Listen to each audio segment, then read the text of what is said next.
आज द्वितीय दिवस गरुड़ पुराण की कथाओं में हम सब प्रवेश करने का प्रयास करेंगे। सूत जी महाराज को 88,000 ऋषिश्वरों ने प्रश्न किया था कि सुख मार्ग माने देव मार्ग, स्वर्ग लोक जाने की जो कथा है हमने सुनी है, और स्वर्ग लोक जाने की जो कथा है बड़ा ही सुगम है। जीव जो है यहाँ से जब स्वर्ग को जाता है तो सुगम पथ को प्राप्त कर जाता है।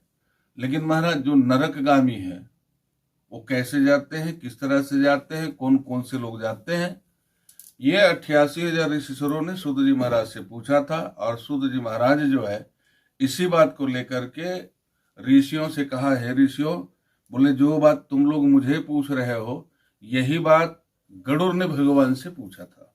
अब गरुड़ कौन है? तो बोले भगवान की सवारी है ना। और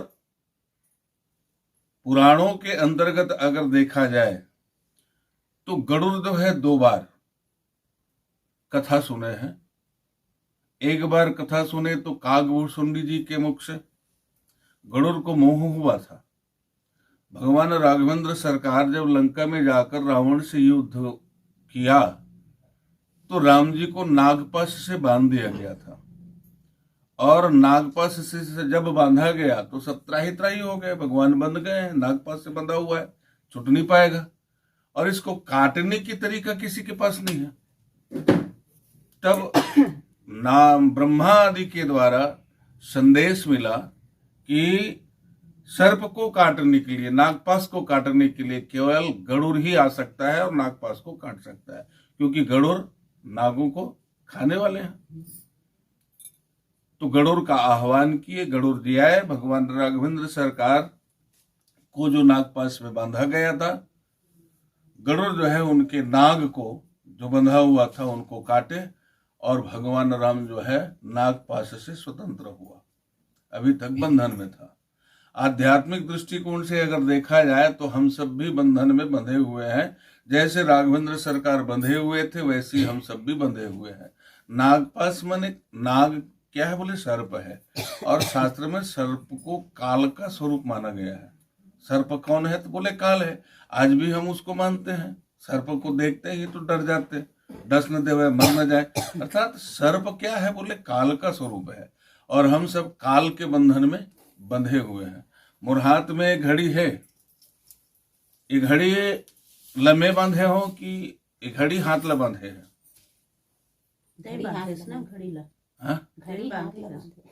ये दोनों के अलग अलग उत्तर हो गए।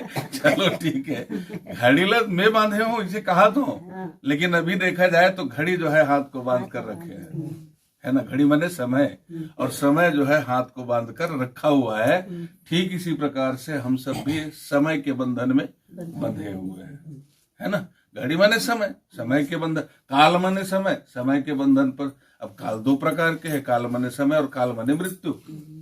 तो मृत्यु के बंधन में भी हम सब बंधे हुए हैं, है ना। ये संसार में जो भी आता है सब काल के ग्रास में समाहित हो जाता है। काल के ग्रास से दूर होने के लिए क्या ऐसी चीज है जिससे हम काल के ग्रास से दूर हो जाएं? तो काल व्याल मुख ग्रास त्रास निर्नाश हेतवे। काल के गाल से बचने के लिए हमको क्या करना चाहिए? तो केवल कथा सुननी चाहिए। अच्छा, कथा सुनने के बाद मृत्यु होगी कि नहीं होगी? होगी। मतलब काल के मुख में तो चले ही गए ना, नहीं जाना चाहिए। मतलब हमको अमर हो जाना चाहिए, है ना। जी हाँ, जो कथा सुनते हैं वो अमर हो जाते हैं। शरीर भले ही नहीं रहता, है ना, लेकिन वो जो कथा सुनने वाले हैं, जो भक्ति मार्ग पर चलने वाले हैं, वो अमर हो जाते हैं। आपका नाम, हमारा नाम, हम जब मर जाएंगे तो कौन कौन लेंगे? वो ज्यादा से ज्यादा हमारा पुत्र परिवार, नाती पंथी संथी, राधे राधे, है ना, नहीं जानेंगे।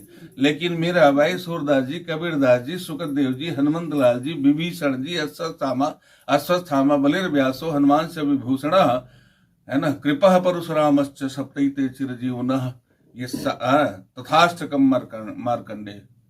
ये 8, 10, 12, 15 आज भी अमर है। शरीर नहीं है उसका, लेकिन आज भी अमर है। और जहां जहां कथाएं होती है वहां जाकर के वो सुनने के लिए बैठ जाते हैं। वायु रूप में आते, पता नहीं किस रूप में आकर के बैठ गया। जहां जहां कथा होती है चाटिक रूप में असंख्य है, असंख्य है। चाटा सब। हाँ, तो कथा सुननी चाहिए। तो गरुड़ जी को मोह हो गया। क्या मोह हुआ? हमने सुना है कि राम विष्णु अवतारी है, और जब राम विष्णु अवतारी है तो विष्णु जब ब्रह्म है तो राम को भी ब्रह्म होना चाहिए। और ब्रह्म अगर कालपाश में बन जाए, नागपाश में बन जाए, तो मुझे एहसास नहीं होता कि ये ब्रह्म है ना। ब्रह्मा जी को ऐसे ही मोह हुआ था ना। भगवान कन्हैया जो है जब यमुना के किनारे गए, मधुमंगल नाम के एक ब्राह्मण कुमार की मुंह को जब चाटे, है ना, छोछा कढ़ी जिन लगी था ना वह, जेमा केवल नमक भरे हो, बेसन है घोल के दे हो कर्मा मधुमंगल के, और ओला अतका स्वादिष्ट मान करके भगवान जब मधुमंगल के मुंह चाटना शुरू करे, तो उसके बाद ब्रह्मा के देखते, अरे जो ब्रह्म कहते हैं इसको ब्रह्म का अवतारी कहते हैं, ये दूसरे का मुंह चाट रहा है बच्चे की तरह, तो ये कहाँ ब्रह्म हो सकता है? ब्रह्म की लीला तो आनंद है ना, उसकी महिमा आनंद है। तो ब्रह्मा ने परीक्षा लिया था, है ना। भगवान कन्हैया की गायों को चुराकर, बछड़े को चुराकर गुफा में डाल दिए। कथा आप सब जानते हैं। है यहां तक से भगवान कन्हैया को छोड़कर जितने थे सब गुफा में डाल दिया गया।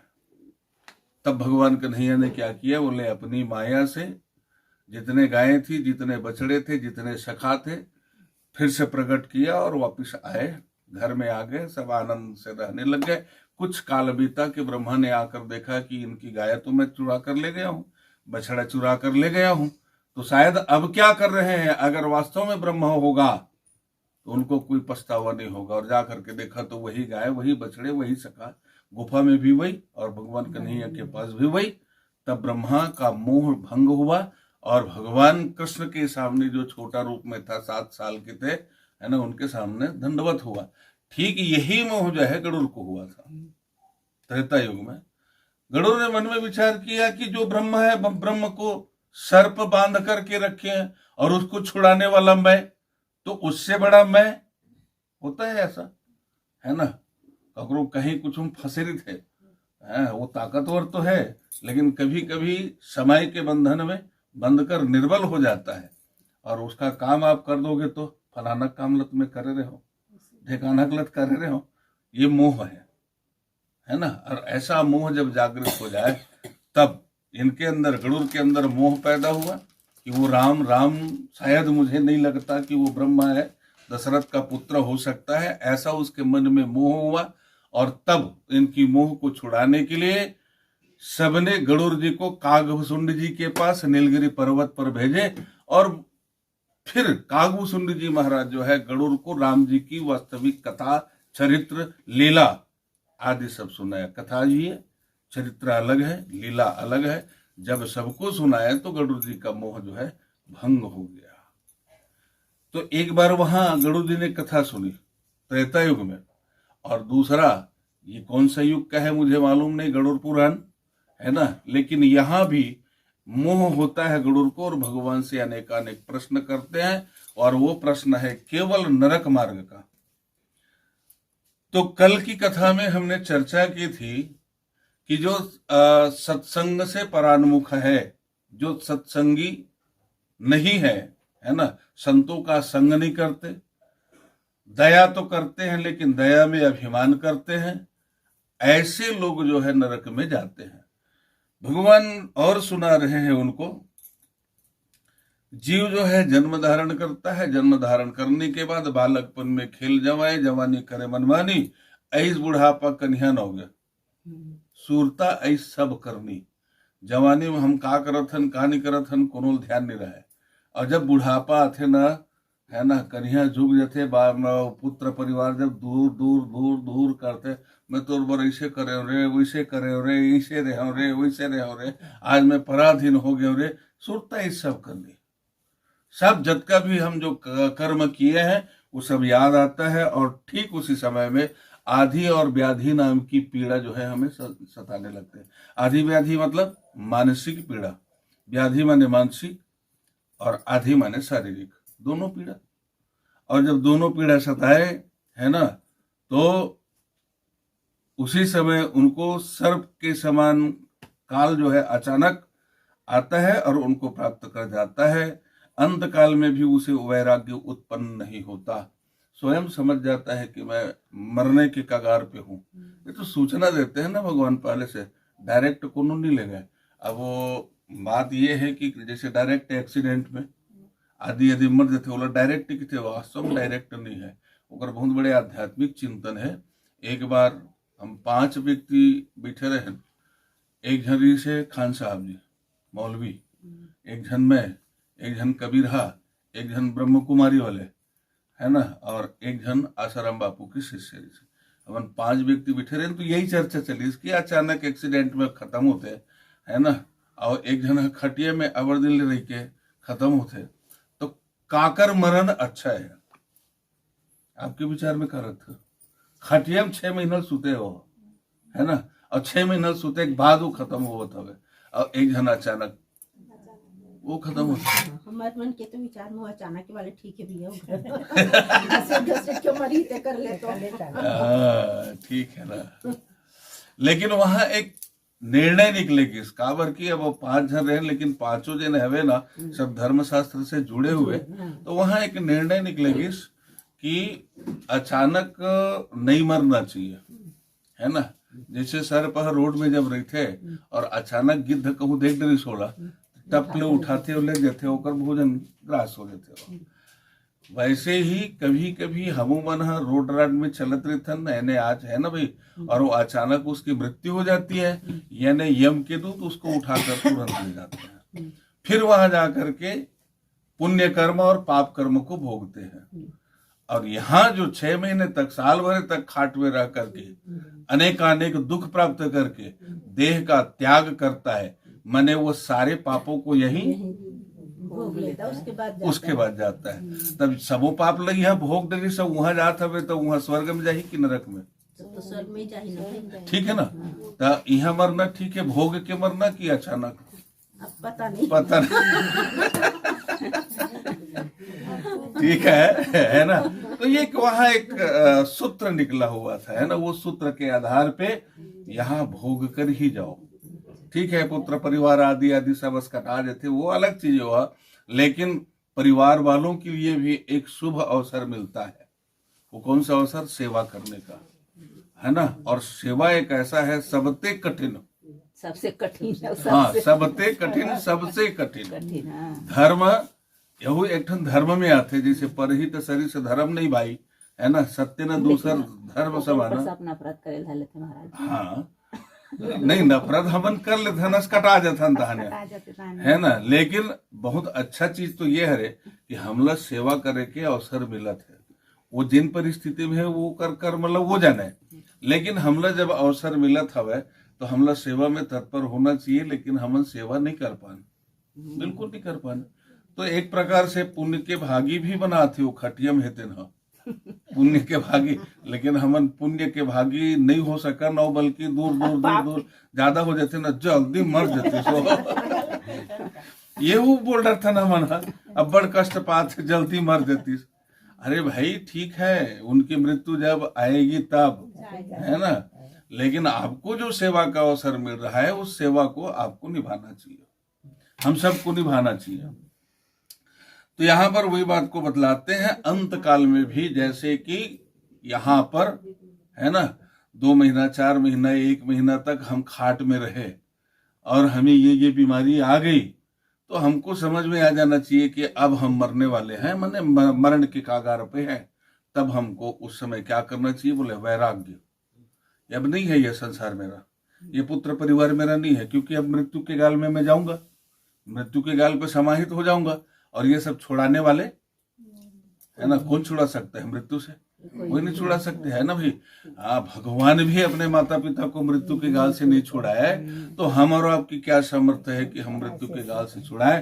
तब उस समय जीव को वैराग्य हो जाना चाहिए, वह जीव जो है विरागी बन जाए, और विरागी बन करके भी अगर क्षण मात्र के लिए, जीवन भरे आपने नाम कहा नहीं कहा कोई बात नहीं, अंत काल में जो भगवान का नाम ले लेता है वैराग्य धारण करके, तो मानकर चलिए भगवान गीता में कहा है अंत काले माम स्मरण, अंत काल में जो मेरा स्मरण करता है जीवन पर्यंत कुछ भी करे, लेकिन अंत काल में जो मेरा स्मरण कर ले तो मैं अपने पद को प्राप्त करा देता हूं, है ना। गिद्धराज जटायु आमिष भोगी था, थोड़ा सा सत्कर्म किया, थोड़ा सा कहो चाहे बहुत ज्यादा कहो, सीताहरण हो रहा था, है ना भाई, रावण ले जा रहे थे और माँ जगत जननी सीता राम राम राम राम पुकार रही थी। गिद्धराज जटायु ने देखा, पहले तो सुना और सुनने के बाद देखा, तो गिद्ध की दृष्टि अपार, गिद्ध ही दृष्टि अपार, दूरदृष्टि वाले हैं गिद्ध जो है। देखा तो ये तो जो मेरी माँ सीता है। फिर रावण से युद्ध किया और युद्ध में रावण को परास्त भी किया एक बार। फिर रावण जो है तलवार के द्वारा उनके दोनों पंख काट दिए, जमीन में गिर पड़े। अब जटायु समझ गया कि अब मेरा मरण निश्चित है, और तब उन्होंने हृदय से पुकारा, पंख कटे हुए हैं, रक्त रंजित है ना, उसकी मलहम पट्टी तो नहीं हो सकता ना, पक्षी है, रक्त रंजित, इधर उधर लोट पोट कर रहे हैं, पीड़ा से कराह रहे हैं, लेकिन हृदय से मन से उनकी अंतरात्मा से आवाज निकल रही है राम राम, और उसकी आवाज राम तक जब पहुंचे तो राम दौड़े दौड़े आए और जटायु के साथ में कुछ वार्तालाप होने के बाद जटायु जो है जब देह का त्याग किया तो हरिपुर गए वो परम बड़ भागी। अंतकाल में जो भगवान का नाम लेता है वो हरिपुर को चला जाता है। तुलसी जी लिखते हैं इस बात को, हरिपुर गए हूं परम बड़ भागी। अरे आमिष भोगी, मांस खाने वाला एक पक्षी जाति है जटायु, वो भी जब हरिपुर को जा सकता है तो हम क्यों नहीं जा सकते। लेकिन कब, जब अंत काल में भगवान का नाम ले तब। लेकिन अंत काल में भगवान के नाम आ भी नहीं करे बल्कि उल्टा हो जाते। कैसे उल्टा होते हैं? बेटा बेटी का नाम चार जन फलानल बला लेते देख लेते हो, ढेकानल बला लेते देख लेते हो। अरे कौन देख बेते हैं, जिंदगी भर देखे है वही चलाऊ देख बे हैं। तो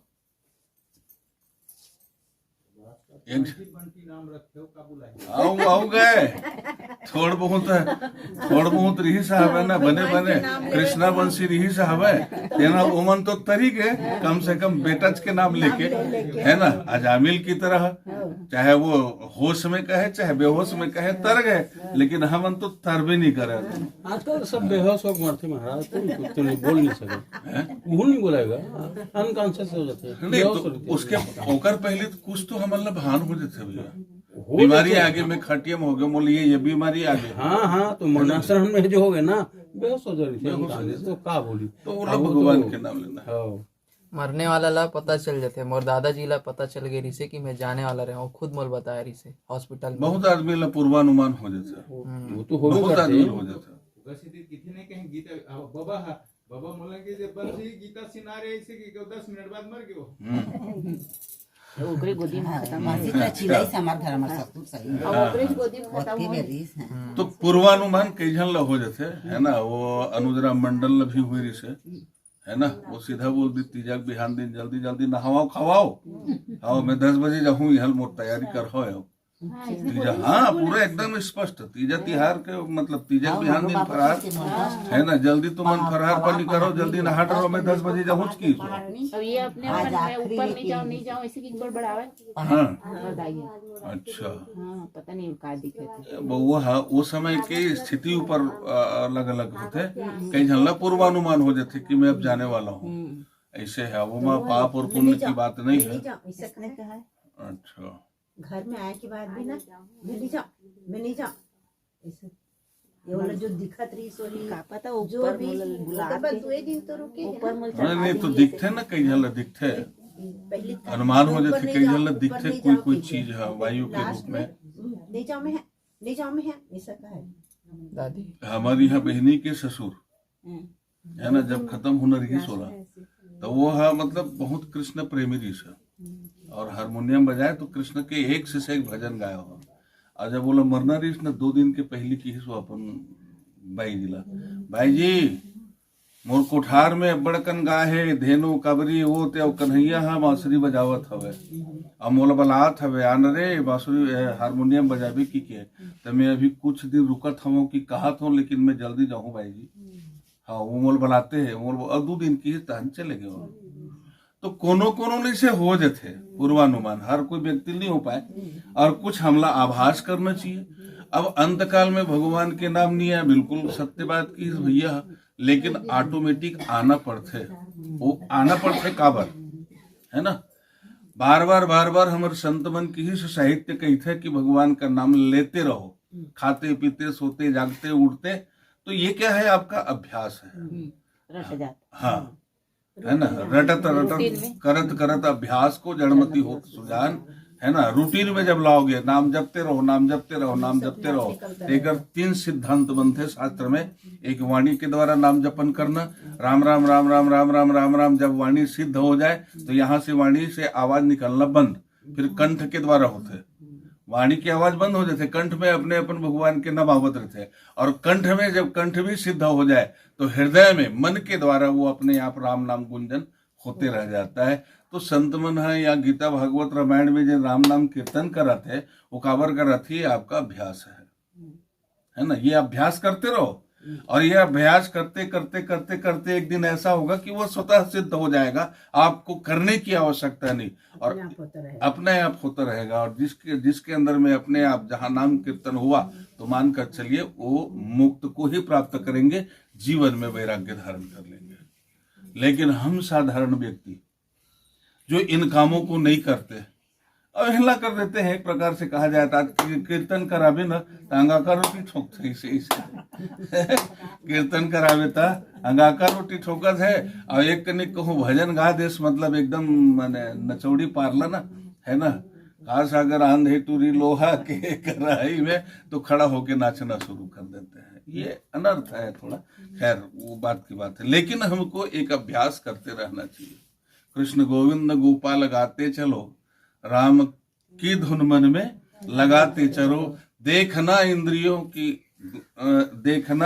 की न घोड़े भगे, रात दिन इनको संयम की कोड़े लगे। संयम का कोड़ा लगाते रहो और इंद्रियों को संयम में रखो, तो अंत काल में भगवान का नाम जरूर आएगा। लेकिन हम सब ऐसा नहीं करते, इसलिए मरण समय में धोखा पाते हैं, वैराग्य नहीं हो पाता। और जो जिसके जीवन में वैराग्य हो गया, वो तो समझ गया कि मेरा कुछ नहीं है। तो हमन हा रात दिन हम मन बुद्धि चित्त अहंकार जतका भी है, 4 चतुष्ट है, एला घर द्वार पुत्र परिवार में ही लगाथन। अंतिम में बीमार पड़ जाथन, वाणी जब शून्य हो जाते ना, तब इसने पर्ची में सुते रहा एक घंसियन, वाणी गोल हो गए, है ना। अब मरणासन्न में पहुंच गए है वो, मैंने होश है, बोला मैंने देख सकते, हाथ पैर सब चलत है, लेकिन वाणी में तब वो बोला है तो कर 4 जन बेटा रही थे, जैसे हमारे भैया बने 4 जन बेटा रही रहे। वो पूछा है कहा हो गए कि क्या, तो वो इशारा करे,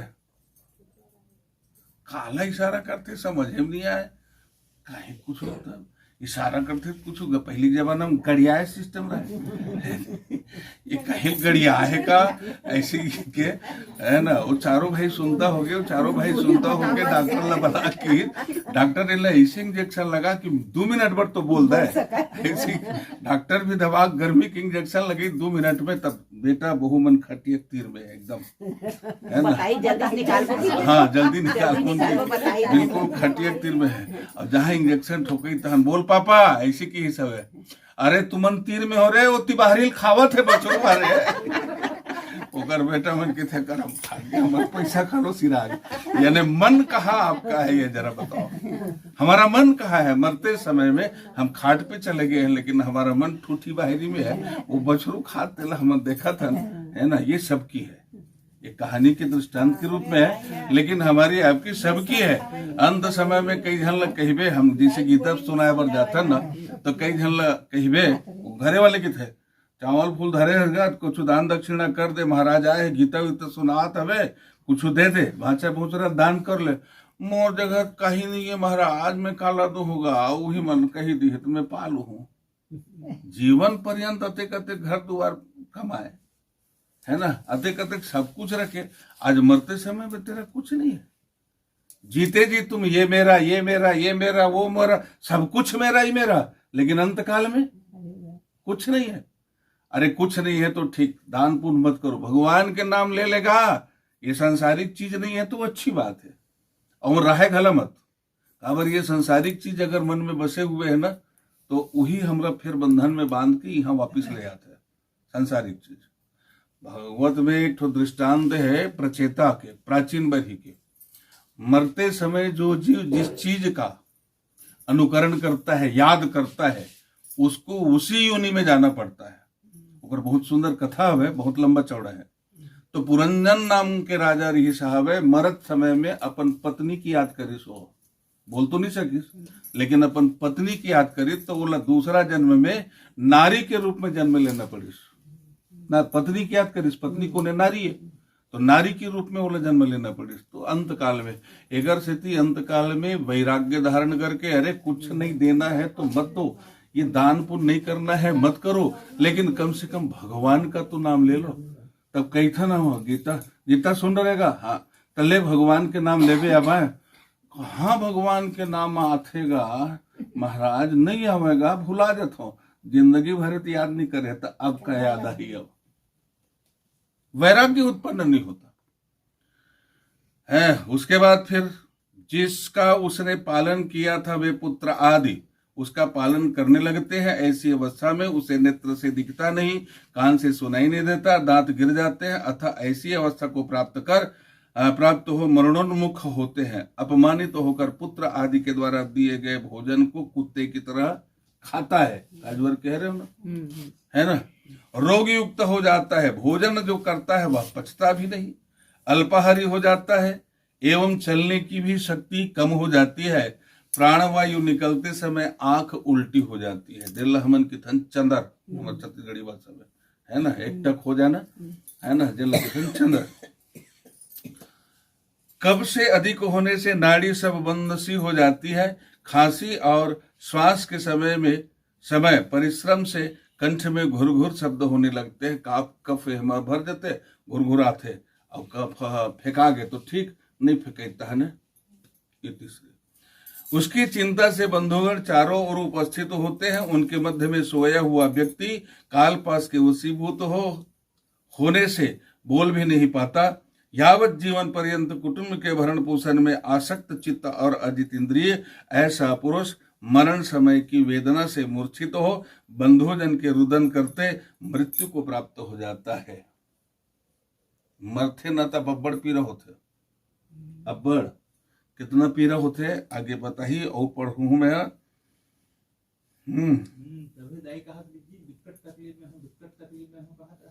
बहुत वेदना, वो तो सौभाग्यशाली है ना। कोनो हाँ इसने चले जाते तो बात की बात है, नहीं तो बहुत कितनी वेदना। बोले 100 बिच्छू के डंक की पीड़ा, एक बिच्छू जब काटते कितना पीड़ा थे, और यहाँ 100 बिच्छू के डंक इतना पीड़ा थे, मतलब शरीर में पीड़ा होते हैं।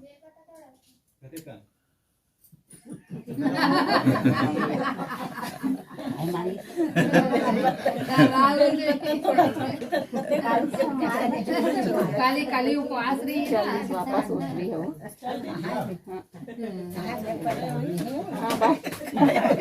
बाड़ी वापस से जात रही। बोले लक्ष्मी नारायण भगवान की जय। भगवान कहते हैं गरुड़ उस समय उसमें दिव्य दृष्टि उत्पन्न होती है। शरीर में तो पीड़ा है, काल के मुख में चले भी जाते हैं, मतलब बिल्कुल कगार में अब जाने वाले हैं, उल्टी आंख हो गई है। उस समय में उनको है ना दिव्य दृष्टि उत्पन्न होती है। अतः संपूर्ण जगत को एक रूप समझता है, किंतु बोलने की शक्ति नहीं रह जाती। सारे जगत को एक रूप देखना मतलब सिया राम मैं सब जग जानी करूं प्रणाम जोरी जुग पानी, ये एक रूप है ना। अनेक रूप आए विष्णवे प्रभु विष्णवे। आप भी आपके नाम का नाम है अच्छा अमेरिका, तो सब अमेरिका की थे। अच्छा तोर पापा है तोला अमेरिका की ही सोई, मम्मी ही की ही सोई है ना। तोर अमेरिका नाम है ना, तोर बेटा गला अमेरिका की थे, तोर भाचा गला अमेरिका की थे, कहा हो ही ना। अब कुछ चिल्लात हुई था तोर बेटा, हाँ मानो जाए चिल्लात हुई तो ए मम्मी ऐसी की थे, ए अमेरिका ऐसी की थे, दाई की थे है ना। मोर के एक मतलब ये है ना, ये संसार वालों के द्वारा हमें नाम दिया गया है। वस्तुतः मैं अध्यात्म में आपको ले चलूं, वस्तुतः मेरा नाम कुछ नहीं है। ये तो संसार वालों ने अपने रिश्ते निभाने के लिए नाम दिया। किसी ने कहा अमेरिका, किसी ने कहा माँ, किसी ने कहा फूफू, किसी ने कहा मामी, किसी ने कहा भाभी। जैसे जिससे रिश्ता आया उनके आधार पर हमको हमारा नाम बनता गया, है ना। पहली कुंवारी कन्यारी थे, ओकर बाद कुमारी होते, ओकर बाद नारी होते, ओकर बाद महतारी होते, है ना। और यही नारी और महतारी के बीच में महतारी बने के बाद सबको तारने वाली तारण हारनी होती है, सबको जो तार देती है। तो जैसे जैसे हमार समय परिवर्तन हो जाते है ना। जेकर शादी नहीं हो है, अमन के शादी नहीं हो है, ऐसे अमन हो गए का शादी नहीं हो है तो नहीं हो है, शायद तो लग कोनो पापत नहीं कहत होई, एक भैया कोनो कहत होई धोखा कर हैं नहीं कहा है ना।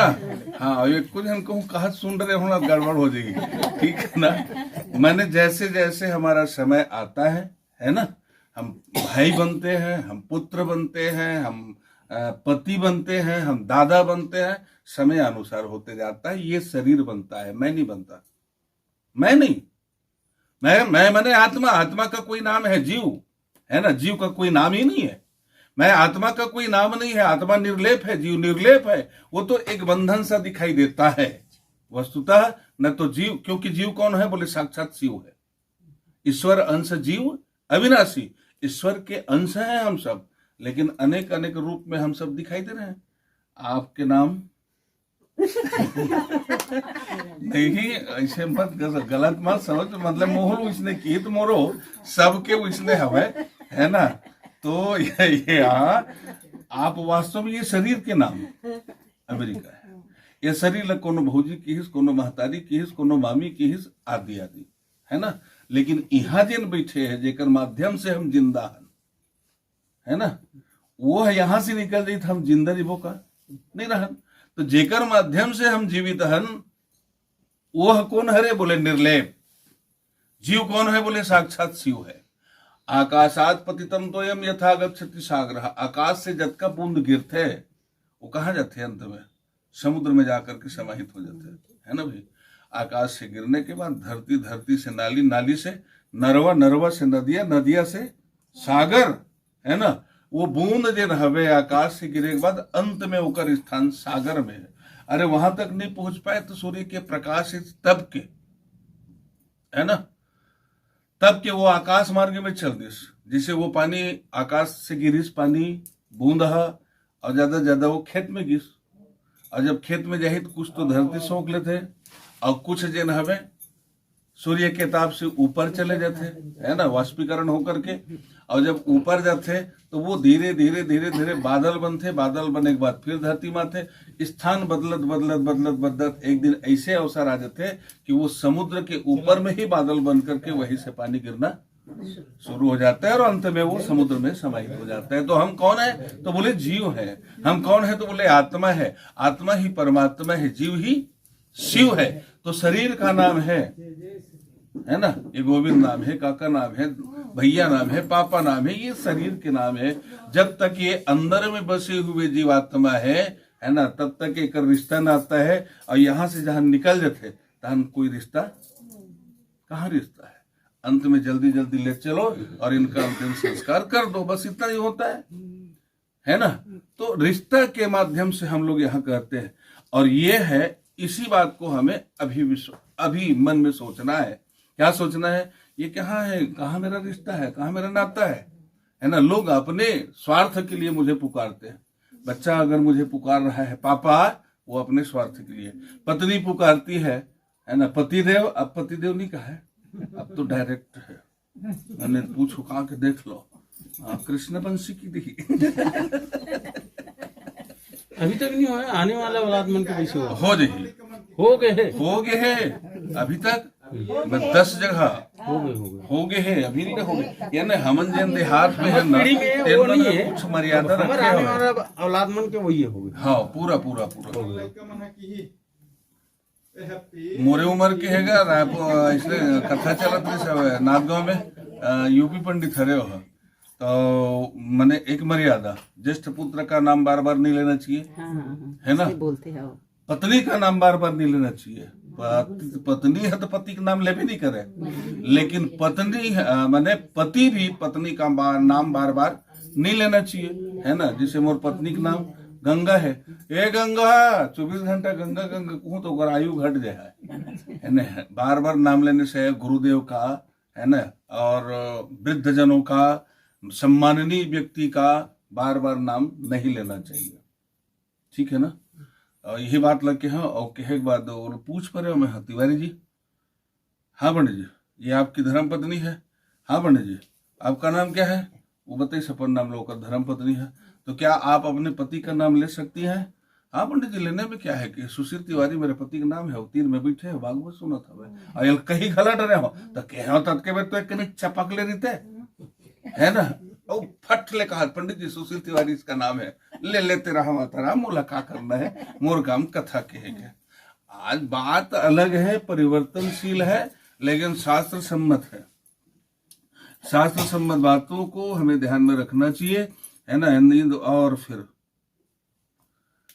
उस समय में दिव्य दृष्टि उत्पन्न होती है, अतः संपूर्ण जगत एक रूप समझता है, किंतु बोलने की शक्ति नहीं रह जाती। उस समय इंद्रिया नष्ट हो जाती है और चैतन्य जड़ रूप हो जाता है। चैतन्य जो है जड़ रूप हो जाता है। चेतन और जड़ में का अंतर? चेतन कौन लगित है और जड़ का लगित है? थोड़ा सा समझे कि हम प्रयास करें। जड़ एक लोक भाषा में मैं समझाता हूँ, एकदम लोकल में, है ना भाई। जड़ जेकर देखा मैंने बुद्धि नहीं है, बोले जड़ कित है। जेकर देखा चेतना शक्ति है, तेला चेतन कित है। अमन जी थोड़ा सा आप ध्यान देंगे। जड़ और चेतन, आपके आंगन में तुलसी है, तुलसी का पौधा लगा हुआ है, ठीक है ना। तुलसी का पौधा जो आपको दिख रहा है, जो आपको दिख रहा है, वो जड़ है कि चेतन है? जड़ है। जो दिखता है वो चेतन है। जड़ तो दिख नहीं रहा है। थोड़ा सा ध्यान से बोलिएगा। आप जो देख रहे हैं इन आंखों से, वो क्या है? चेतन है। और जो नहीं दिखता वो जड़ है। ठीक है। और मैं निवेदन करना चाहूंगा, जड़ के अंदर कोई गुण होता नहीं है। होता है? जड़ के अंदर कोई गुण नहीं है, चेतन के अंदर ही सब गुण है। अब थोड़ा सा मैं घुमा थोड़ी बात ला। जिसको आप चेतन कह रहे हैं, जो दिखाई दे रही है वो तुलसी माँ, तुलसी का पौधा है ना, वो किसके द्वारा वर्धन हो रहा है? जड़ से ही हो रहा है ना। जड़ से। तो उस तुलसी के पौधे को उर्वरा शक्ति माने भोजन देने वाले कौन है? जड़ है। अगर जड़ न रहते तो चेतन नहीं रहता। तो जड़ होना जरूरी है ना, है ना। और जड़ माने मूर्ख गला होते, है ना। तो आप जड़ बनेंगे कि चेतन बनेंगे? बनेंगे तो चेतन। चेतन बनने की चीज है ना। लेकिन सबसे पहले जड़ बनने का प्रयास करें। जड़ माने मूर्ख, हाँ, पहली जड़ होकर बाद चेतन। जड़ अगर न रहे तो चेतन भी नहीं रह सकता। ये संसार में सुख नहीं है तो दुख भी नहीं है, दिन नहीं है तो रात भी नहीं है। सिक्का का दो पहलू है, लेकिन एक जन वकील साहब की से, अरे सिक्का को दो पहलू नहीं 3 पहलू होता है। वो मजाक में की हकीकत गलत की। कभी कभी सिक्का फेंक में न खड़ी हो जाता है, न चित न पट। वो बात की बात है, वो कभी कभी, है ना। लेकिन वास्तव में या तो चित या पट, सिक्का का 2 पहलू है। तो जड़ और चेतन, जड़ नहीं है तो चेतन नहीं है, और चेतन नहीं है तो जड़ भी नहीं है ना भाई। मेरा निवेदन यह है कि हम सब मरणांत के समय में जीव जो है चैतन्य को प्राप्त करते हैं, ज्ञानवंत बन जाते हैं। ज्ञानवंत होने के बाद भी जड़ की तरह स्थिर हो जाते हैं। जैसे जड़ स्थिर होता है, हिलता डुलता नहीं है। चेतन हिलता डुलता है, पौधा हिलता डुलता है, जड़ स्थायी रहता है। लेकिन जड़ के माध्यम से ही चेतन आगे बढ़ता है, फलता है, फूलता है, तो जड़ के माध्यम से, ठीक है ना। और इसी बात को थोड़ा सा गहराई में लेने का प्रयास करेंगे। मैं शायद ये एक कुर्सी है, ये निर्जीव है कि सजीव है? विज्ञान की दृष्टि से मैं पूछ रहा हूं। निर्जीव है, ठीक है ना। ये विज्ञान की दृष्टि से है, इसमें जीव नहीं है। जीव जहां है उसमें वर्धन होता है। चलने की है ना, इधर उधर हिलने की डुलने की शक्ति रहती है। निर्जीव में ये सारी शक्तियां नहीं रहती। लेकिन अगर 5 तत्व वहां विद्यमान है तो मानकर चलिए निर्जीव भी सजीव हो सकता है। वो 5 तत्व कौन सा है? तो बोले शब्द, स्पर्श, रूप, रस और गंध। ये 5 तत्व अगर किसी भी पदार्थ में, किसी भी वस्तु में है तो निर्जीव भी सजीव हो सकता है। अब आपने कहा, मैं भी कहा कि ये निर्जीव है, कुर्सी निर्जीव है, लकड़ी निर्जीव है, यहां लकड़ी है तो ये निर्जीव है, खंभा निर्जीव है ना, पत्थर निर्जीव है। लेकिन सबसे पहले शब्द, यहां शब्द है कि नहीं है? तो प्रमाण के लिए मैं ठोकूं, आवाज आ रही है? शब्द है ना। स्पर्श, छूने से पता चलता है कि ये कठोर है, नरम है ना भाई। यहाँ स्पर्श भी है, शब्द है, स्पर्श है। लकड़ी रस है कि नहीं? सूखा लकड़ी है, लेकिन पानी में डुबा दो, उसका रस अपने आप प्रकट हो जाता है, पानी का रंग बदल जाता है। शब्द, स्पर्श, लकड़ी का रूप है कि नहीं है? लकड़ी का रूप है, कुर्सी के रूप में, खंभा के रूप में, टेबल के रूप में, जैसे आप रूप देना चाहे वो रूप हो जाता है उसका। तो वहां रूप भी छिपा हुआ है, शब्द भी छिपा हुआ है, अपने आप प्रकट नहीं होता। हम लोगों में अपने आप प्रकट होता है, उसमें प्रकट नहीं होता, अप्रगट्य है। जैसे जिमी कांदा है ना, गर्मी के दिन में वो जमीन में रेत है, पीकी नहीं फूटे, अब पानी गिर के तहने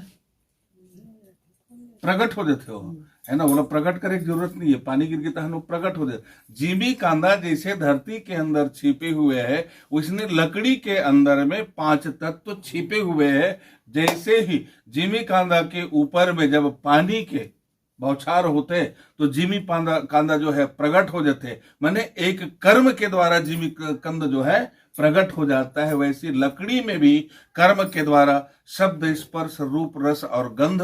लकड़ी में गंध है अभी भी, सूंघबे तो है ना, है वहां गंध है। तो छिपा हुआ जो तत्व है वो अपने ही आप वहां प्रकट हो जाता है। तो अब जहां निर्जीव है जिसको हम लोग जड़ कहते हैं, सजीव को चेतन कहते हैं व्यवहारिक जगत में। यही अंतर है व्यवहार जगत और अध्यात्म जगत। गीता के 15वां अध्याय के प्रथम श्लोक में जाएंगे, है ना, तो वहां पर बतलाया गया है कि हम जो देख रहे हैं पीपल का वृक्ष, जिसका जड़ नीचे है, शाखा तना ऊपर है, लेकिन गीता के दृष्टि से जड़ ऊपर है, शाखा तना नीचे है। यह अध्यात्म है। जिसको हम व्यवहार जगत में निर्जीव मानते हैं वही अध्यात्म जगत में सजीव है, और जो व्यवहार जगत में सजीव मानते हैं वो अध्यात्म जगत में निर्जीव है। ठीक है, आगे वर्णन करते हैं। भगवान कहते हैं गरुड़, उस समय दिव्य दृष्टि उत्पन्न होती है, अतः संपूर्ण जगत को एक रूप में समझता है, किंतु बोलने की शक्ति न रहती। उस समय इंद्रियां नष्ट हो जाती है, चैतन्य जड़ रूप हो जाता है। यमराज के दूत के समीप आने पर प्राण निकल जाते हैं। उस समय अपने स्थान से प्राण के चलने पर एक क्षण भी कल्प प्रमाण हो जाता है, और 100 बिच्छुओं के डंक मारने की वेदना होती है। ऐसी वेदना उस समय उसको होता है। अनंतर मुख पर फेन आने लगते हैं और मुख से लार टपकने लगती है। उस पापी पुरुष के प्राणवायु के नीचे के मार्ग से प्राण उसका निकलता है। अब पापी और धर्मात्मा कौन है, इसके बारे में भी थोड़ा सा गरुड़ पुराण में परिचय दिया जा रहा है। जो ज्यादा पापी है उनका प्राण जो है कमर के निचले भाग से निकलता है। शरीर में 9 छिद्र है ना, 2 आंख, 2 नाक, 2 कान, मुंह, है ना, त्वचा और गुदा, है ना, गुप्तेंद्री कहा जाए तो ये 9 छिद्र है। 9 छिद्र वाले एक ये शरीर है। तो इसमें 2 छिद्र के द्वारा पापी प्राणी का प्राण जो है निकलता है कमर के नीचे भाग से। मध्यम वर्गीय जो माने प्राणी होते हैं, है ना, जो कुछ अच्छा कर्म किए, उसकी जो प्राण है या तो मुंह से या आंख से या कान से निकलते, ये मध्यम है। और जो अधिकाधिक पुण्य को प्राप्त करने वाले हैं, रात दिन भगवत भजन कीर्तन करने वाले हैं, उसका प्राण जो है ब्रह्मरंध्र से निकलता है। ब्रह्मरंध्र माने ये बीच, तो यहाँ पता कैसे चलेगा यहाँ से निकला करके? वो तो फट जाते हैं। ब्रह्मरंध्र वाले के प्राण निकलते ना तो ये फट जाते हैं। काबर की मत 3 ठन हड्डी है और आप सब जानते हो नानचुक लेकर ही थे तो ये बीच छेदा हवे है ना, ये बीच हाँ नरम इसलिए एकदम नरम, ऐसे अंगठी चपक में खुसर जाए, इतना हाई नरम बीपी वाले रहता है। उनके पड़ते महाराज, हैं? हाई बीपी वाले। हाँ ये वैज्ञानिक दृष्टि है भैया, है ना। ये वैज्ञानिक उहिल काय के थे मतलब काय हम ब्रेन हेमरेज है ना, ये वैज्ञानिक दृष्टिकोण से है। मुंह तरफ से निकलते थे हाँ? मुंह तरफ से मध्यम वर्गीय है ना, ज्यादा पापी है तो कमर के नीचे भाग से, मध्यम वर्गीय पुण्य यानी सत्कर्म करना आदि आदि है, तो ये 5 जन है ना। मुंह नाक कान आँखी हाँ है ना। एकर माध्यम से, और जिन अधिकाधिक पुण्य प्राप्त करे थे तेकर ब्रह्मांड से प्राण निकलते होकर इस तरह से। हाँ? वो बहुत कम होते हैं उसमें, बहुत ब्रह्मांड ये वाले। है तो करोड़ों में एक आध कहा जाए, करोड़ों में एक आध, हर व्यक्ति को नहीं हुआ है उसमें। अभी इसने कहा था ना हमरे नहीं हुआ है, लालच भरे हुए है कभी तब कहाँ से हुई, भले एक से एक बात करत हमन है ना, तो हमर मन के खाए भूबो पर उपदेश कुशल बहुत है। हम दूसरों को उपदेश देना जानते हैं, स्वयं करते नहीं बोलो ना, हम करते नहीं हाँ ये देखो, ये मन गवाही है। दादी स्टैंड है ये तरह थोड़ा सा हल्का बस ऐसे रहे। हाँ उस समय 2 यमदूत आते हैं, वे बड़े भयानक, वो क्रोध युक्त नेत्र वाले और पासदंड को धारण करने वाले नग्न अवस्था में रहते हैं। विशाल काय उनका शरीर है, दांत से कटकट कटकट शब्द करते हैं, कौवे जैसे काले उनके बड़े बड़े केस हैं, ऊंचे ऊंचे केस हैं, टेढ़ा मुख है, नख ही जिनकी आयुध है, बड़े बड़े नख है ना, विशाल आंख, ऐसे आंखें होकर कुआं शरीर के भयानक दिखत है यम के दूत के। वो उल्टा उल्टा हाथ गोड़ है, बिरबिट करिए दिखत है, लाल लाल आंखी है, मैंने एक देखब में ही भयानक लग देते हो है ना, केवल देखने। अब कल्पना मात्र करो रात के सुती नहीं बीते हो है ना, और सब सुत गए हैं, अचानक नींद खुल गई 11 बजे। तो महाराज इसी से कहे है माने ब्रिजन बाल, बड़े बड़े आँखी, ऐसे तहन वो आँखी ऐसे झूलना शुरू हो गए, और वो आँखी में झूलना जहाँ शुरू हुई ना तहन अपने अपन डर छा जही। तो ऐसे ने हम केवल कल्पना मात्र करत हवन तेमा इतना भय हुआ थे, और हकीकत में जब आई तब कत का भय हुई। ये है वक्रमुख है, या ऐसे यमराज के दूत को देखकर पापी प्राणी भयभीत तो होकर मलमूत्र का त्याग करने लग जाते हैं। उस समय शरीर से अंगुष्ठ मात्र जीव हाहा शब्द करता हुआ निकलता है। इतना शरीर से जब निकलते ना ये अंगुष्ठ मात्र हाहा शब्द करता हुआ निकलता है, जिसको यमराज के दूत पकड़कर ले जाते हैं। यमराज के दूत उस समय भोगने वाले शरीर को पकड़ पास गले में बांधकर उसी क्षण यमलोक को ले जाते हैं। अब 3 प्रकार का शरीर है, उसमें 2 प्रकार के शरीर को मैं बतला दूं। ये एक सूक्ष्म शरीर है यानी अंदर में, और इनको कहते हैं स्थूल शरीर। चेन हम देखा था ना, ये स्थूल शरीर है। एक अंदर में सूक्ष्म शरीर और है, वो सूक्ष्म शरीर में आप ला अनुभव करावत हूँ, थोड़ा से अनुभव करना।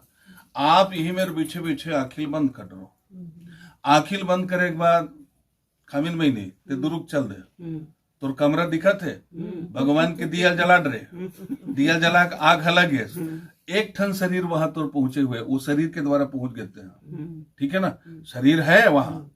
और वो जिन शरीर के द्वारा जिन पहुंचे है ना, बोला वो शरीर में भी मन है, वो शरीर में भी बुद्धि है, वो शरीर में भी चित्त है, सब कुछ है। उस शरीर को कहते हैं पारमार्थिक शरीर, उस शरीर को कहते हैं सूक्ष्म शरीर, और ये है स्थूल शरीर। इसको व्यवहारिक शरीर भी कहा गया है, ये व्यवहारिक शरीर है, और वो पारमार्थिक शरीर है। पारमार्थिक शरीर के द्वारा आप अच्छे कर्म कर सकते हैं, बुरे कर्म कर सकते हैं, फल आपको मिलने वाला है ना। तो ये शरीर के द्वारा जो स्थूल शरीर है, इसके द्वारा जो कर्म करोगे उसका फल आपको मिलेगा।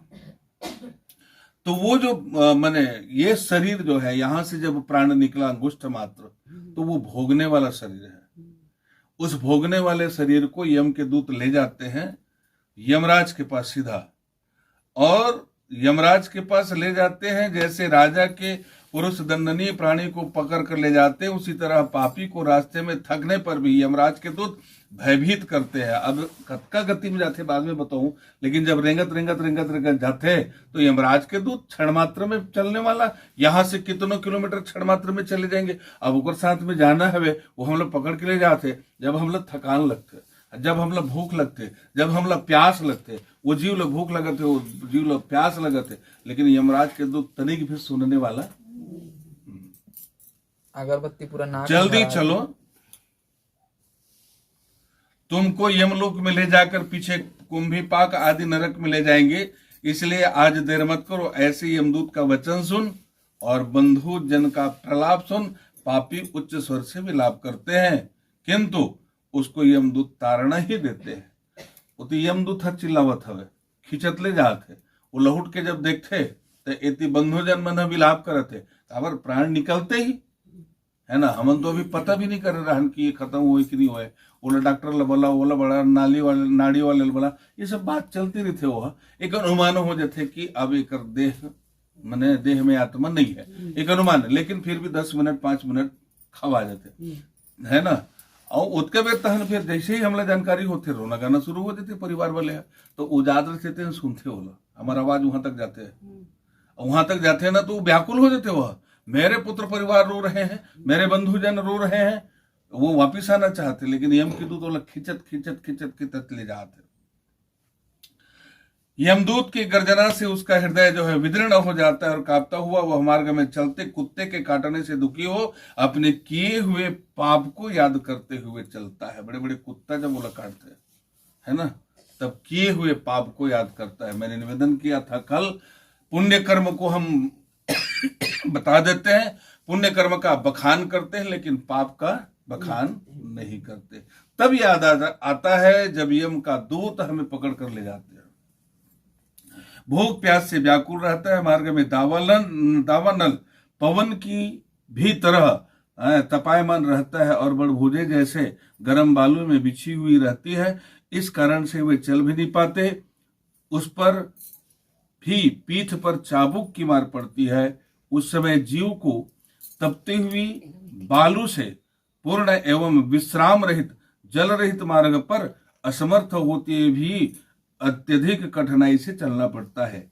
जगह जगह श्रांत होकर के वह गिर जाता है। श्रांत माने मूर्छा होकर जगह जगह गिर जाता है और मूर्छा आ जाती है, फिर उठ खड़ा होता है। इस प्रकार यमदूत पापी को अंधकार रूप मार्ग से यमलोक ले जाते हैं। यमलोक 99,000 योजन है। 99,000 योजन, एक योजन के 4 कोस होते। गणित कर लो आप मन, हाँ बहुत गणित करके रखेल पड़ी। एक योजन के 4 किलोमीटर के एक योजन, 99,000 योजन, तो 99 गुणित 4 कर लो, 1000 योजन इतना दूर है यम का दूत। मनुष्य जो है वह पापी मनुष्य 2-3 मुहूर्त में ले जाते हैं। तदंतर यमदूत उसको भयानक नरक यातना दिखाते हैं। 2-3 मुहूर्त में, माने 2-3 मिनट मान के चलो। अब वो निमिष आदिल को तो समझ में नहीं आई। 2-3 मिनट में यहाँ से यम के दूत जो है उस जीव को ले जाते हैं नरक में और नरक यातना दिखाते हैं। पूरा जो जैसे जैसे कर्म किए रहते हैं और जिनको जैसी जैसी सजा मिली हुई है उनको दिखाते हैं। देखते जाओ रे, ये सब देखते चलना है ना। वो प्राणी जिन हवे ना बकावत हवे, पता नहीं मैंने कौन सा कर्म किया, वो अपने कर्म को याद कर रहा है कि मैंने कितना कितना बड़ा बड़ा पाप किया है, याद कर रहा है। यम के दूत उनको घुमा रहे हैं पूरा, जैसे मेला में हम जाके घूमथन, ठीक वही प्रकार से यम के दूत उनको घुमा रहे हैं। यम के दूत हैं, इससे वह प्राणी यम तथा यम की यातना देखकर मुहूर्त मात्र में ही यमराज की आज्ञा से यमदूतों द्वारा आकाश मार्ग से पुनः अपने घर को आ जाता है। 2-3 मुहूर्त में, यानी ज्यादा 10 मिनट में वो यहां से निकल गए और निकले के बाद वापिस आ घर लगे। तब तक के लिए हम लोग ठीक से पता भी नहीं है। वापिस आ जाता है, घर में आकर स्वशरीर में पुनः प्रवेश करने की इच्छा करता है। उनका शरीर आता है ना, 10 मिनट के अंदर वो उस शरीर में प्रवेश करने का प्रयास करता है। उनकी इच्छा होती है कि मैं ये शरीर में फिर से चला जाऊं और ये शरीर के माध्यम से जो भी मैंने पाप कर्म किया था, अब मैं पाप कर्मों को छोड़ करके पुण्य कर्म करूं ताकि मुझे नरक न मिले, है ना। जिसको मैंने देखा है वो नरक मुझे न मिले। लेकिन भगवान ने आपको एक चांस दिया है ना, और एक चांस, एक बार आपको समय दे करके अनेक अनेक पुराण के द्वारा, है ना, ये जीव को समझाया गया है कि ऐसे करोगे तो ये फल मिलेगा, ऐसे करोगे तो ये फल मिलेगा। लेकिन हमने सत्संग कभी किया नहीं, पुराणों की भाषाओं को हमने कभी समझने का प्रयास किया नहीं, और मनमानी हमने कर्म कुकर्म अकर्म करते रहे।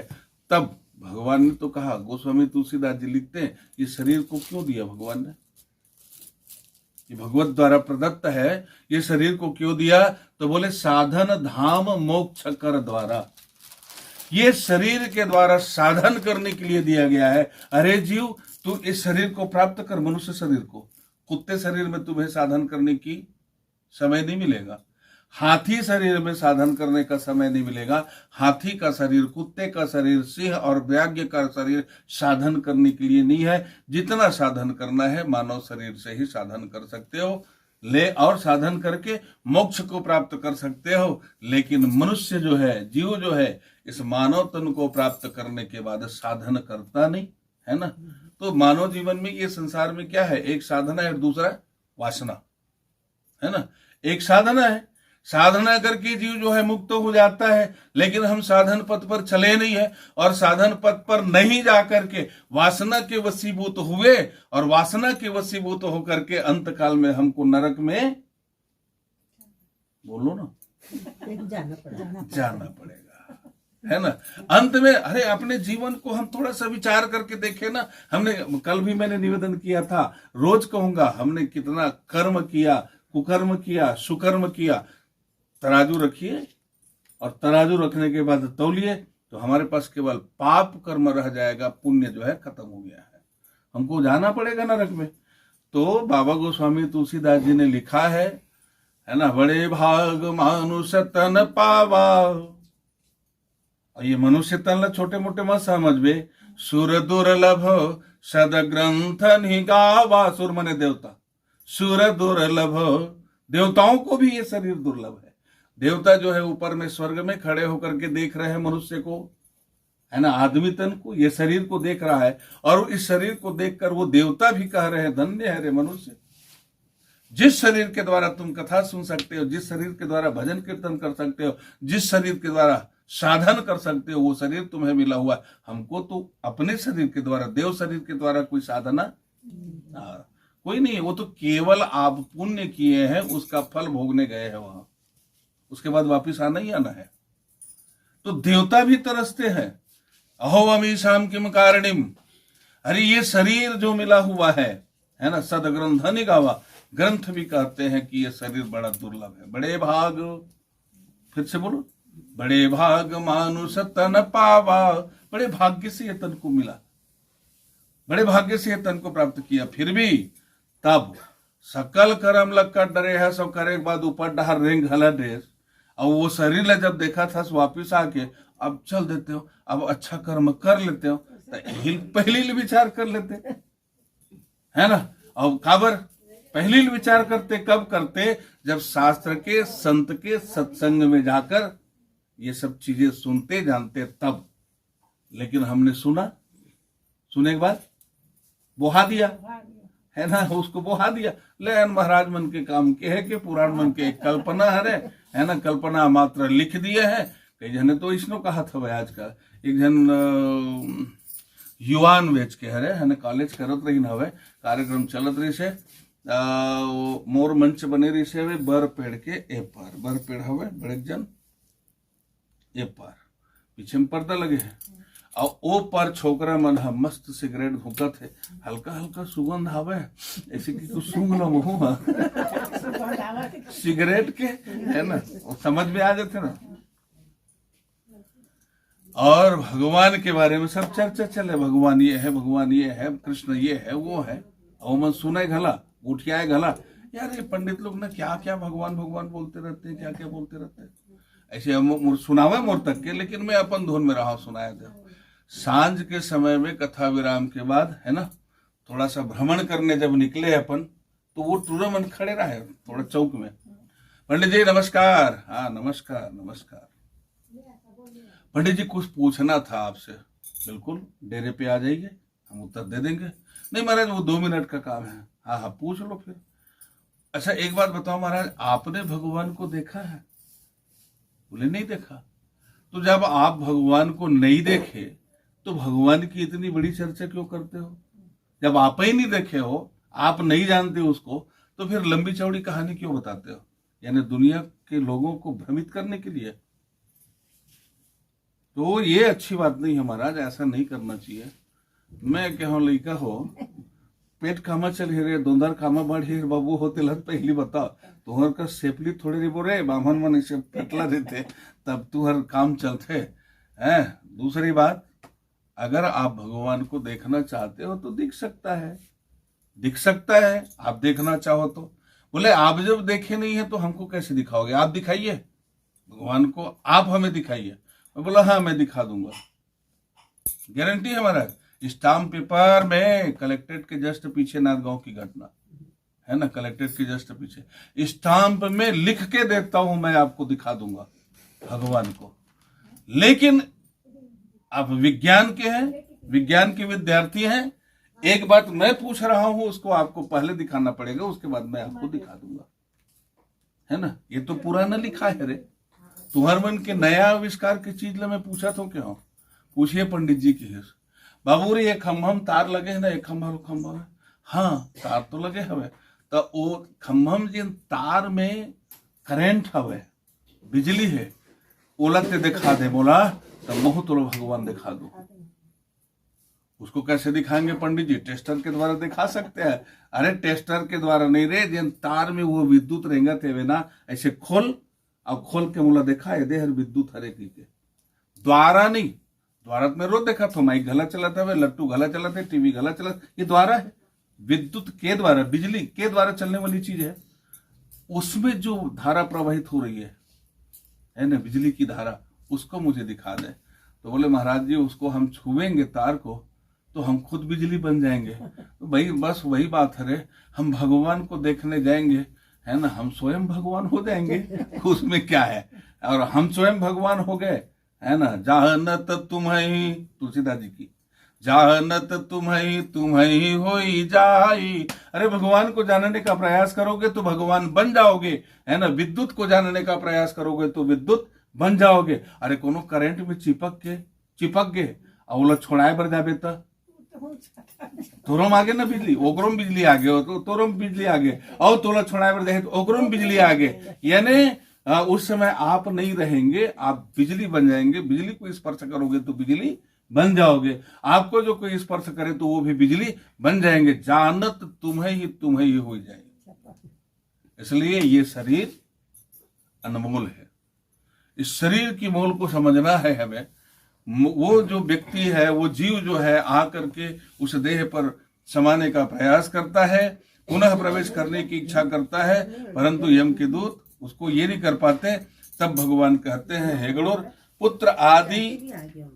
पुत्रादि के जो पिंड और अंत समय में जो दान देते हैं उससे भी पापी प्राणी को तृप्त नहीं होती, है ना। ज्यादा पाप करने वाले व्यक्ति जो है पिंडदान आदि जो करते जाते हैं उससे भी उनको तृप्ति नहीं मिलती, जो ज्यादा पापी है। क्योंकि पापी पुरुष के पास श्राद्ध और जलांजलि ठहरती नहीं है, इस कारण भूख प्यास से युक्त होकर के पापी प्राणी जो है हम लोग को चले जाते हैं। इस तरह से कहते हैं जिनको पुत्रादि पिंडदान नहीं देते, जिनको पुत्र आदि पिंडदान नहीं देते, वे प्रेत रूप होते हैं और कल्प पर्यंत निर्जन वन में दुखी होकर के भ्रमण करते। इसलिए पिंडदान करना चाहिए, है ना, पिंडदान करना चाहिए। करोड़ों कल्प का समय बीतने पर भी कर्म के को भोगना ही पड़ता है। पापी माने प्राणी जो है नरक यातना बिना भोगे मनुष्य शरीर को प्राप्त नहीं होता।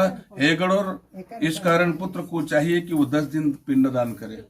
उसके निमित्त पुत्र को चाहिए कि 10 दिन पिंडदान करे। 10 दिन का पिंड होता है लगातार, हर रोज नहीं कर सकते हम लोग, कोई नहीं करे, है ना, तो चतुर्थी को, तृतीया को पिंडदान करे अस्थि संचय के समय। 10 दिन पिंडदान करते हैं। 10 दिन जो पिंडदान करता है उसमें क्या होता है, अंगुष्ठ मात्र जो है शरीर से निकला हुआ जीव जो है 10 दिन की पिंडदान से है उसको प्राप्त करके एक हाथ का बन जाता है, हस्त प्रमाण जिसको कहते हैं, और एक हाथ का बन जाता है। इससे वह मार्ग में शुभ अशुभ फल को भोगता है। प्रथम दिन का पिंड जो है, पिंड से, तो पहले दिन के पिंड से मूर्धा, ये वाला हिस्सा सिर के ऊपर वाले भाग। द्वितीय दिन के पिंड से ग्रीवा और स्कंध। तृतीय दिन के पिंड से हृदय। चतुर्थ दिन के पिंड से पृष्ठभाग, पीठ। पंचम दिन के पिंड से नाभि। छठवां और सातवां दिन के पिंड से क्रमशः कटी और गुह्य। 8वें दिन के पिंड से जांघ। 9वें और 10वें दिन के पिंड से क्षुधा और तृषा आदि उत्पन्न होता है। ऐसे पिंड देह को धारण कर भूख प्यास से युक्त प्रेत एकादशः और द्वादशाह में दिया हुआ भोजन को करता है। मैं निवेदन करूं, 10 गात्र के बाद भी 2 दिन तक, अरे कम से कम कुत्ता या गाय को उनके निमित्त खिलाना चाहिए, है ना। हम 10 गात्र के बाद छुट्टी पटा लेतन। हमारे मन में 13 मानते थे, कर वही कारण है कि 11 पिंड होते, 12 पिंड होते, द्वादशी के 13 ब्राह्मण के भोजन कराए के बाद झाल रखे थे, तेल फेंकते, तब वही प्राप्त करके जाते हो। तो नहीं आपके समाज में, अन्य समाज में 10 गात्र तक है, तो एकादशी को भी, द्वादशी को भी, अरे उनके निमित्त गौ को या कुत्ते को या कौवा को या अतिथि को एक थोड़ा सा भोजन कराने का प्रयास करना चाहिए। द्वादशाह में दिया हुआ भोजन करता है। यमदूतों द्वारा 13वें दिन प्रेत जैसा पकड़ा हुआ मरकट अकेला जाता है, उसी प्रकार वह भूख प्यास से यमलोक को अकेला ही जाता है। यहां से कब जाएगा वो? 13वां दिन। यमलोक के मार्ग का प्रमाण है, गरुड़ वैतरणी नदी को छोड़कर 86,000 योजन है। उस मार्ग में प्रतिदिन प्रेत 100 योजन चलता है। इस प्रकार 47 दिन में दिन रात चलकर यमलोक को पहुंचता है। इस प्रकार मार्ग में 16 पुरी को पार करके पापी जी यमराज के घर जाता है। इन पुरियों को उल्लंघन करने के बाद आगे यमराजपुरी पड़ती है। पापी प्राणी यमपास से बंधे हुए मार्ग में हाहाकार करते हुए घर को छोड़ करके यमपुरी को जाता है। इस तरह से गरुड़ के प्रश्न का उत्तर भगवान देते हैं। बोले लक्ष्मी नारायण भगवान की जय। और यहीं पर मेरी वाणी ठीक है ना? क्यों आऊं खिदन प्रश्न करा। हाँ, अब अलवा जलवा कर भी देता, मैं बहुत बड़े विद्वान हूँ, मुझे डर लगते है।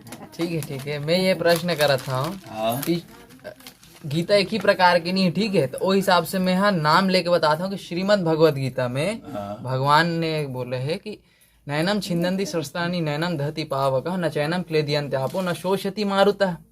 आत्मा जो है उसे न शस्त्र काट सकती है, न जल सुखा सकता है, न जल भिगा सकता है, न वायु सुखा सकती है। अब उसी आत्मा को यम के पास में बांध कर यम के पास में किस तरह से बांधा जा सकता है और वह किस तरह से पाप कर्मों को भोग सकता है, ये आप जनसाधारण में समझाओ। बंद कर, मैं बता दे, बंद हो गए हैं, चला था वह।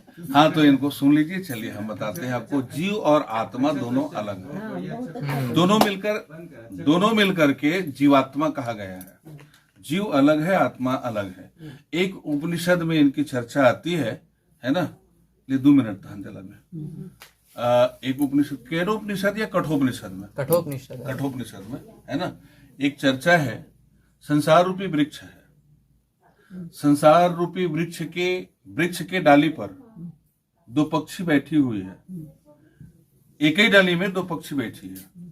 और बृहद जानकारी के लिए श्रीमद् भागवत के 5म स्कंद जिन प्रचेता माने प्राचीन बरही वाली जो कथा है ना, उसको आप पढ़ना इस पर लोड करके, बृहद जानकारी के लिए।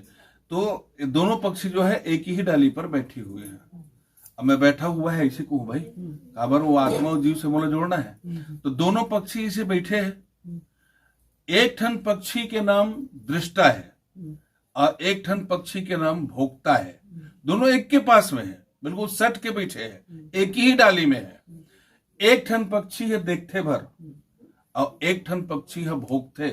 भोगते मतलब खाते पीते सोते बैठते उड़ते आदि आदि क्रिया। और एक पक्षी जिन हवे केवल दृष्टा, केवल देख रहा है वो, या देख रही है केवल। अब दृष्टा कौन है? आत्मा, ठीक है ना। भोक्ता कौन है? जीव। जीव भोगता है, आत्मा भोगता नहीं है, ठीक है। जीव भी अमर है और आत्मा भी अमर है। अंतर यह है कि आप जैसे बोल रहे हैं नैनम छिन्नन्ति शस्त्राणि नैनम दहति पावकः न चैलम क्लेदयन्त्यापि न शोषयति मारुतः। आत्मा को आज तक किसी ने मारा नहीं है, आत्मा अमर है, ठीक है ना। तो ये दृष्टा रूपी जो आत्मा है, एक ही डाली पर बैठ करके, जीव और आत्मा एक ही डाली पर बैठ करके दृष्टा केवल देखता है। और जो केवल देखने वाला होता है वो संत नहीं बल्कि परम संत की डिग्री पे आते हैं, परम संत, है ना। जैसे कि संत और परम संत में अंतर में आप बतला देता हूं। संत हंस गुण गह ही पय परिहरिवारी विकार। हंस और संत में कोई अंतर नहीं है।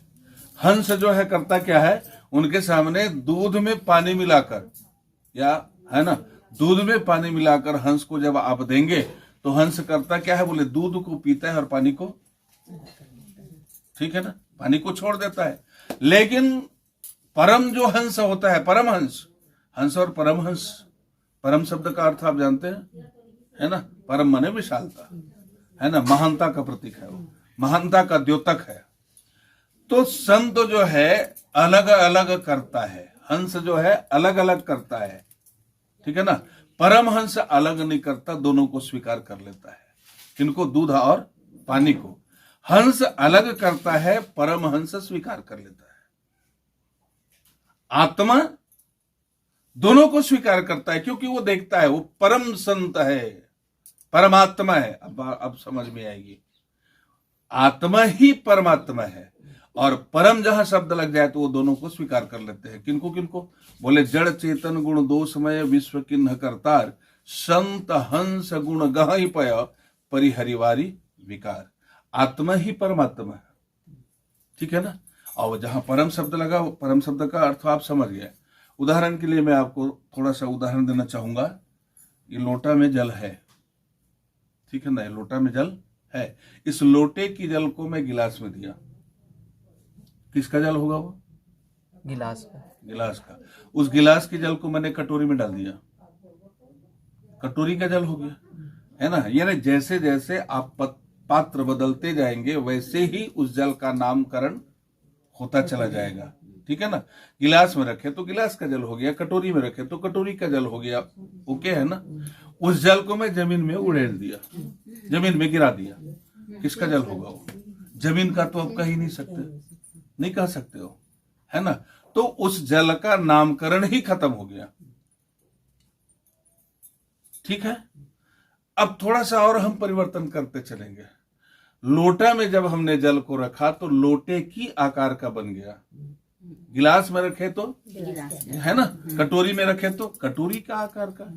वहां आकार बनता गया, जैसे जैसे पात्र को हम बदलते गए उसका नाम और आकार दोनों बदलता गया। लेकिन जमीन में जब डाला, हम जब डाले तो जमीन में आकार बनेगा क्या? नहीं, है ना। तो न तो उसका नाम रहा न उसका आकार रहा।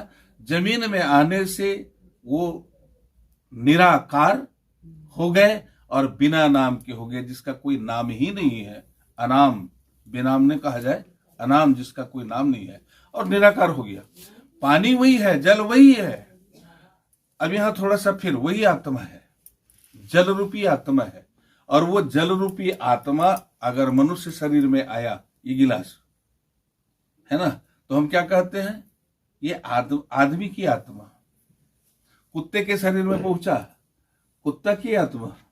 आत्मा वही है ना, बस थोड़ा सा शरीर के ऊपर, है ना, पात्र के ऊपर अंतर पड़ रहा है, उसका नामकरण हो रहा है।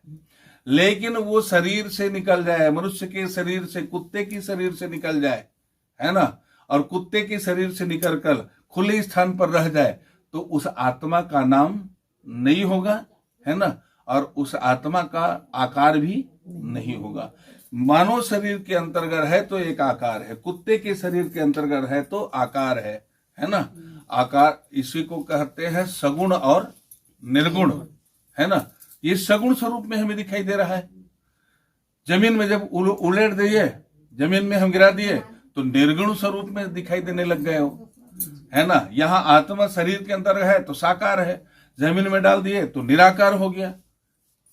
और जहां निराकार होता है वही परम तत्व है, परम शब्द लगता है। निराकार जिसका कोई आकार ही नहीं, जब वो परम वही ठीक वही वस्तु है, शरीर के अंदर है, आत्मा है, शरीर से बाहर निकल जाए तो परमात्मा है।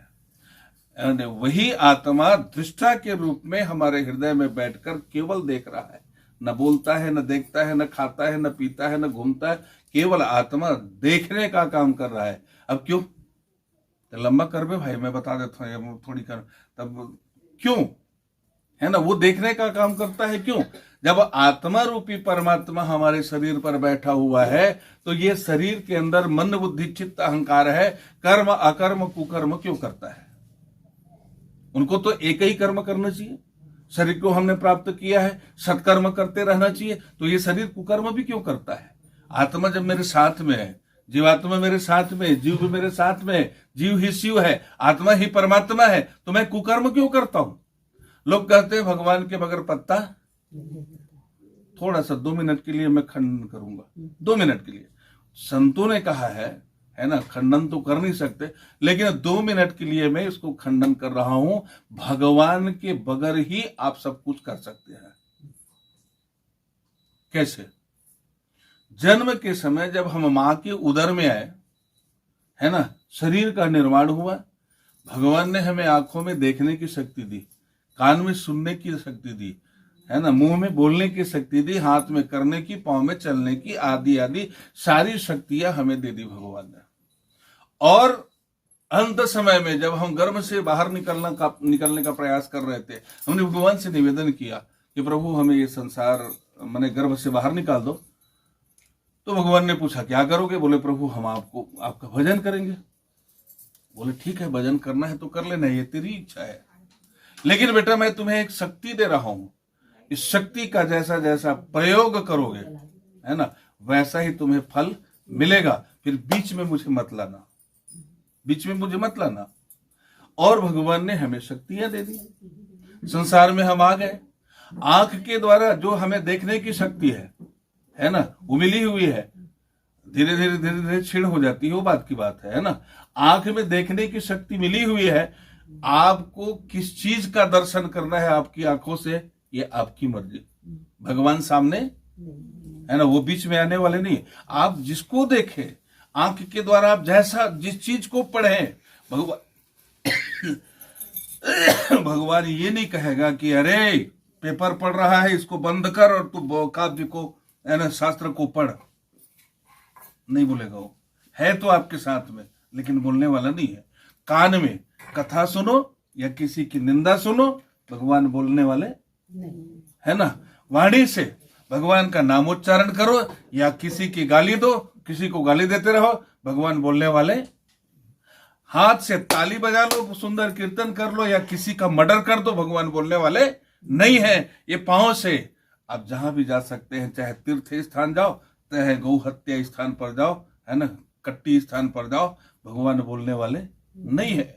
तब उन्होंने, भगवान ने कहा था जन्म के समय में, बेटा मैं तेरे साथ में रहूंगा रे, हर क्षण 24 घंटा, है ना, मैं परमात्मा हूं, आत्मा के रूप में तेरे साथ में रहूंगा, लेकिन तू जैसा करेगा वैसा ही तू भरेगा, है ना, जैसा तू करेगा वैसे ही तू भरेगा। मैं तेरे साथ में रहने के बाद टोका टाकी नहीं करूंगा। इसलिए उसका नाम दृष्टा है, जो एक डली पर बैठे हैं, उस आत्मा का नाम दृष्टा। वो देख रहा है हम क्या कर रहे हैं क्या नहीं कर रहे हैं, हमारी मन की बात को भी जानता है। वो तो परमात्मा है ना, हम क्या सोच रहे हैं उसको भी वो जानता है।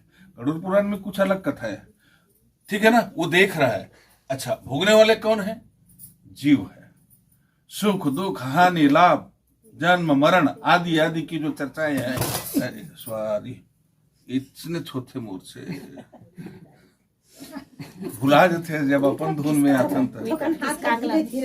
वही तरफ खिसका दो थोड़ा सा। आओ हाँ, ऐसे। तो जीव जो है भोगता है, वो उम्र से वो आदत है। जब अपन होश में माने बेहोशी में हो जात हो ना, मैं कोई खगल पुदका जाते ज्यादा जोर से होते, तो बात के बाद जीव कर्म को भोगता है ना। तुम जैसा जैसा कर्म करोगे, जीव कर्म करता है और कर्म का फल भी भोगता है।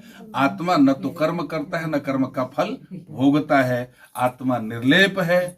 हमन भले की देथन आत्मा फट गेगा, आत्मा फट गया, अरे आत्मा काला फट सी रे, कैसे कैसे उल्टा सीधा गोठिया तो तुमन। आत्मा सुंदर जल की तरह, मैं कल निवेदन कर रहा हूं, है ना, साफ सुंदर काजल की तरह आत्मा है। कोई कंकड़ नहीं है, कोई कुछ नहीं है। लेकिन ओमा हम रंग ला डालथन ना, तो वो जल के रंग बदल जाते। लेकिन जल जल है, जल को जल ही कहना पड़ेगा। वैसी आत्मा आत्मा है, आत्मा को आत्मा कहना ही पड़ेगा। इसलिए आत्मा निर्लेप, नैनम छिन्दन्ति शस्त्राणि नैनम दहति पावक न चैनम क्लेदयन्ति आपो न शोषयति मारुतः, है ना। नवानि जीर्णानि विहाय, वो श्लोक याद है नहीं। ये जीव जो है एक शरीर को छोड़कर दूसरे शरीर में प्रवेश कर जाता है ना। तो वो गीता के माध्यम से ये जतका यहाँ बता थे ना, वो कुछ नहीं है ना। बस शरीर से निकलते जीव और वो तुरंत क्षण मात्र में अगर दूसरा मैंने शरीर तैयार है जाए, वो तुरंत क्षण मात्र में वो दूसरा शरीर में प्रवेश कर लेते हैं। तो गरुड़ पुराण और गीता में थोड़ा सा भेद है। अब दोनों को समझने के लिए थोड़ा सा समय, बोलिए लक्ष्मी नारायण भगवान की जय।